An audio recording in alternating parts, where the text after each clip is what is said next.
कि जब आपका मन साफ नहीं हो, नियत साफ नहीं हो, तो आप कितनी भी जो है सच को छुपाने की कोशिश करें, सच किसी न किसी तरीके से बाहर आ जाता है। मसलन कि चुनाव आयोग पिछले कई महीनों से कह रही है कि वोटर लिस्ट में कोई गड़बड़ी नहीं है, एकदम टकाटक है वोटर लिस्ट, कोई दिक्कत नहीं है। जब नेता प्रतिपक्ष कह रहे हैं कि गड़बड़ी है और आप जांच कीजिए, अगर आप नहीं जांच कर सकते हैं तो हमको डेटा दे दीजिए, हम जांच कर लेंगे।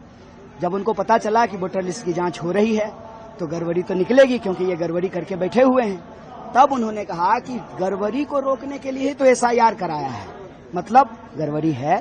पहले आप कह रहे थे कि कोई गड़बड़ी नहीं है, अब आप खुद ही कह रहे हैं कि गड़बड़ी है। तो गड़बड़ी यदि है तो गड़बड़ी को जो है आपको ठीक करना पड़ेगा। हम ये नहीं कह रहे हैं कि हमको दुरुस्त वोटर लिस्ट चाहिए, हर हाल में हमको जो है दुरुस्त वोटर लिस्ट चाहिए, शुद्ध वोटर लिस्ट चाहिए, साफ स्वच्छ वोटर लिस्ट चाहिए, ना जेन्यून वोटर का नाम कटे और ना बोगस वोटर जो है उसमें जुड़े।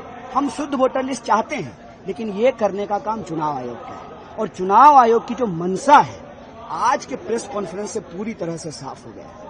साफ इसलिए हो गया है कि जो बात कई महीनों से कही जा रही थी, जिसको चुनाव आयोग नहीं मान रही थी, आज अचानक से जो है प्रेस कॉन्फ्रेंस कर रही है। तो मैंने कहा कि किसी पार्टी का प्रवक्ता बनने से अच्छा है अब चुनाव आयोग को चुनाव लड़ना छोड़ करके, चुनाव लड़वाना छोड़ करके खुद ही चुनाव लड़ लेना चाहिए।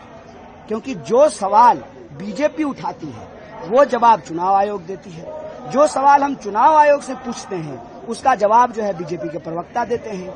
ऐसा लगता है जैसे दोनों का जवाब जो है वो एक ही कंप्यूटर पे टाइप हो रहा है। ये देश के लोकतंत्र के लिए बहुत बड़ा सवाल है। लोकतंत्र को यदि बचाना है तो हमको शुद्ध वोटर लिस्ट बनाना पड़ेगा। जो जेन्यून मतदाता हैं उनको हर हाल में वो वोट दें, उनका मताधिकार सुरक्षित रहे, क्योंकि लोकतंत्र का आधार है आजादी और आजादी का अधिकार है मताधिकार। जो आधार ही जब नहीं बचेगा तो फिर आजादी भी नहीं बचेगी। इसीलिए नेता प्रतिपक्ष राहुल गांधी जी ने कहा है वोट चोरी से आजादी। अगर ईमानदारी की सरकार ही नहीं बनेगी तो फिर रोजी रोजगार, शिक्षा, स्वास्थ्य, लॉ एंड ऑर्डर, तमाम गारंटियां, माँ बहन योजना, वो सब चीजें कैसे लागू होगी।